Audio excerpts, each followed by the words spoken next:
We're in my woodwork shop in Kerrville, Texas. This is the lathe that I use to make full moon ribs. Today we're going to take a look at the steps that go into making one of those ribs.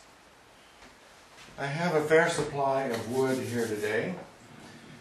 We're going to use some tulip wood for making the rib today. But I have maple, padauk, bocote, red heart, yellow heart, amaranth, so quite a selection.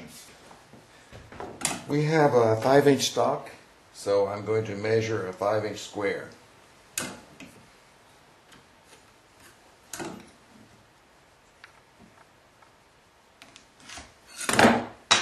Okay, this is going to be our rib. I'm going to make the cut.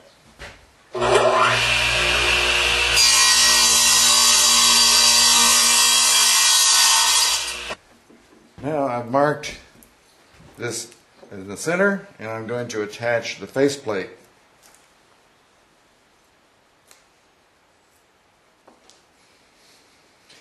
I'm going to clamp that because you have to use a lot of pressure when you attach it with that double-sided tape.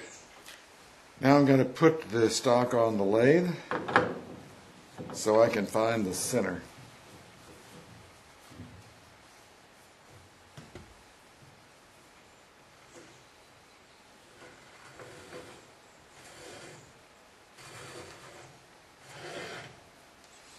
Now I have the stock marked, and now the next thing I'm going to do is take off these corners with a bandsaw.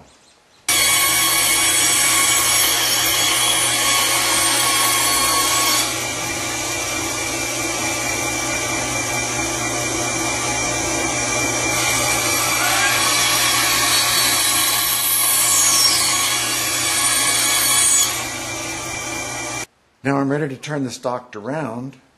You'll notice that I have the tailstock assembly with a pressure dowel here to hold pressure while I turn it around, because when you don't actually screw or glue into the stock, the faceplate just won't hold.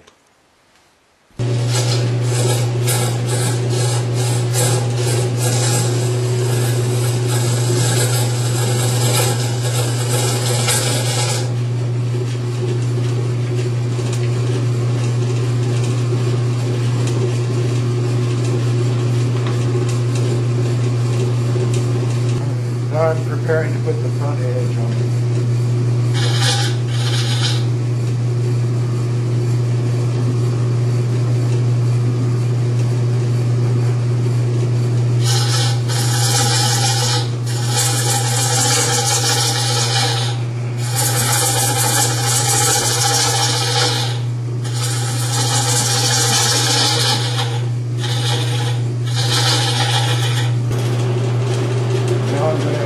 Set the curvature of the edge, the most important part.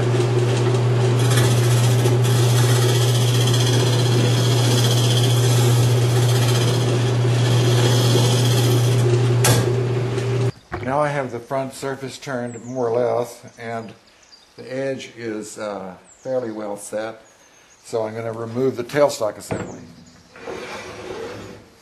And now the faceplate will stay, because I don't have that tension of hitting the edge when I was rounding it up.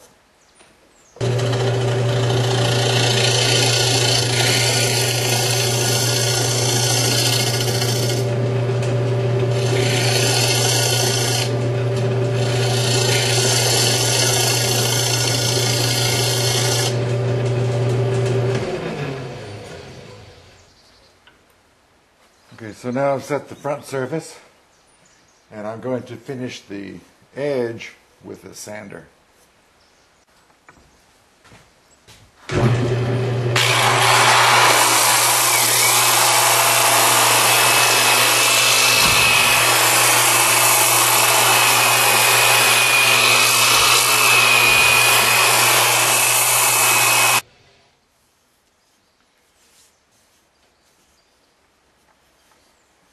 That edge is a little sharp, but I'm going to refine that. The end grain on this tulip wood is pretty difficult to cut and to finish properly. I noticed there's a little rough spot there which I'm going to take out with the orbital sander.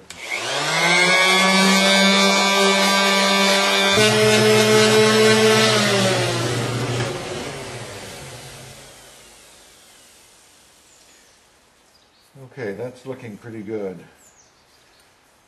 The next thing I'm going to do is use sheet sandpaper to finish the edge and then to put a real fine finish on the front and back, on the front anyway.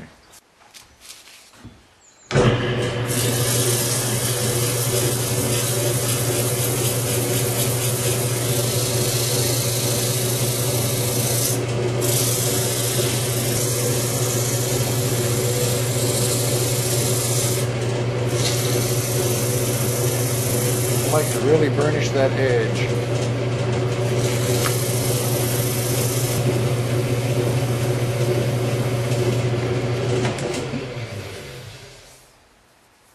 Okay.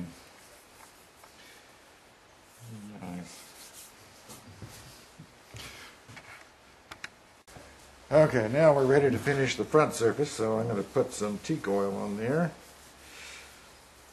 Tulip wood is so dense it really doesn't absorb much oil or water for that matter. It's immersed in water when you're throwing pots. But there we go. That's a pretty fine looking piece of wood there. Now all I have to do is to take it off the faceplate, turn it over, finish the back, and that rib is done. Nothing to it. Okay, all finished, and there we have a very nice rib for throwing bowls. Beautiful piece of wood, feels good, works great. It's nice.